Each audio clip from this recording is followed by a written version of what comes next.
Okay, this video is not going to be about plums, but about the Flymo H40 mower over there and just how you can fix some of the common issues. In fact, I believe the main issue you'll inevitably get when you use that mower for a while. I'd add a quick comment at the beginning to say that when that mower is running, they normally have an orange strip along the front, by the way. I think it's the best cylinder mower you can get. It's definitely better than the GMC there, and there's some similar designs from Ozito and others.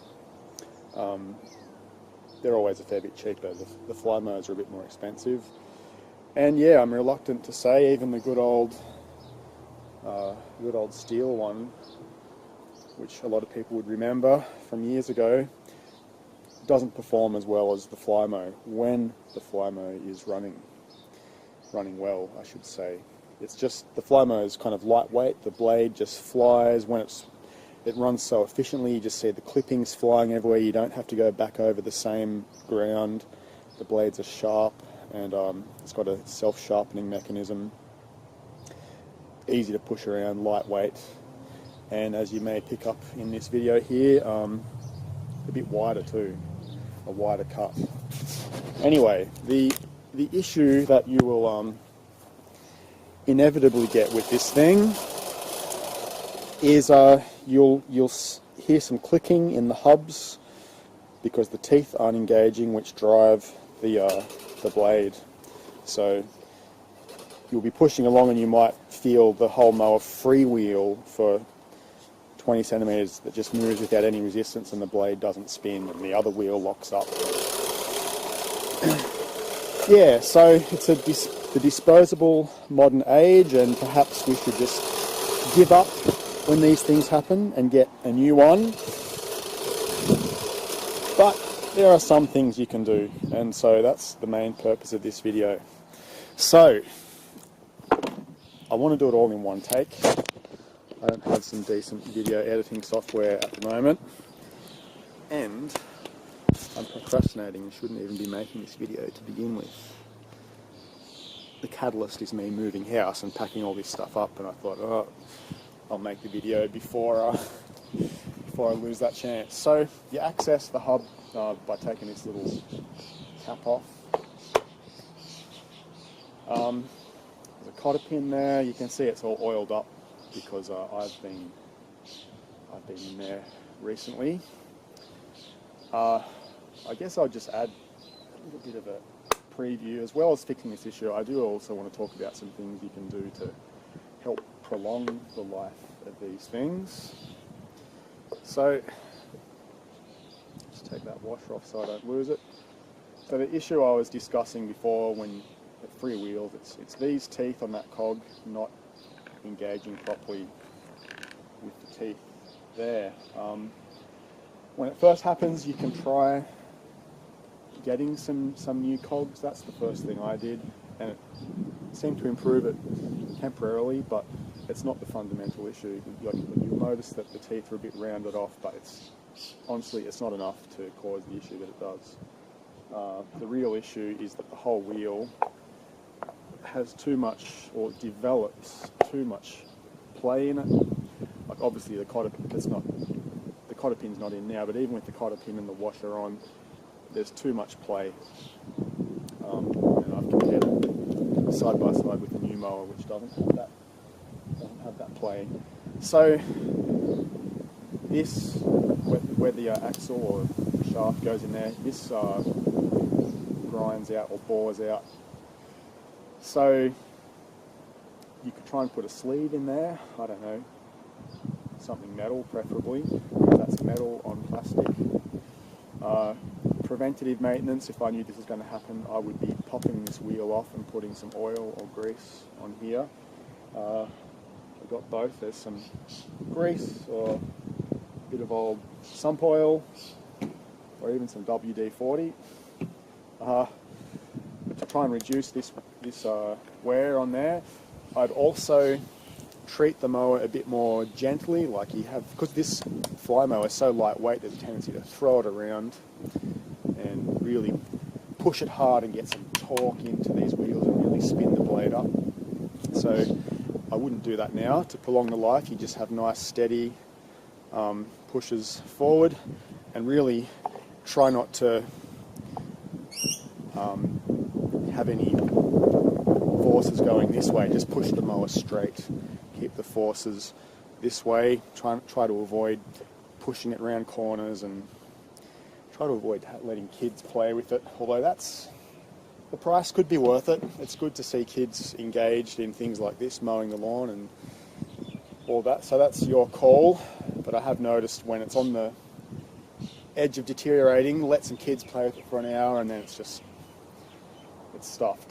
So if you do want to try ordering some new cogs here, there are 2 different part numbers for the left and the right. You'll see that the way this ratcheting system, that rod there, slides backwards and forwards, and it catches in there when it goes one way, or it just slides around and it goes the other way.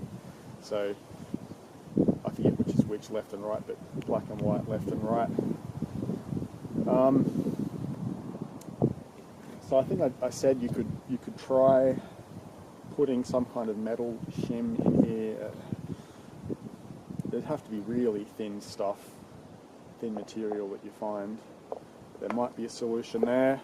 Another solution could be to get a thicker washer, so that when this cotter pin goes on, it's just pushing the wheel harder that way, which might result in a bit less play.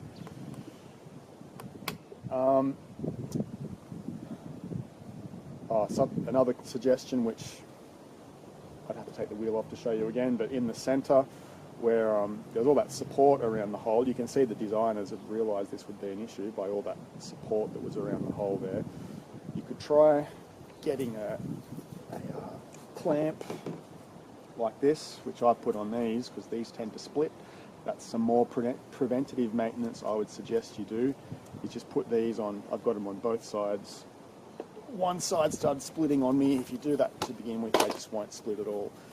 You could try putting a split in the clamp just on the end of the hole that this axle goes through, but there's not much to grab onto there due to all of those support structures that you saw in the wheel around the hole.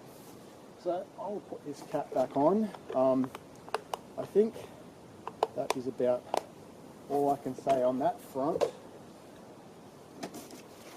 What I have got for you here is if it will focus, is a breakout chart of all the parts.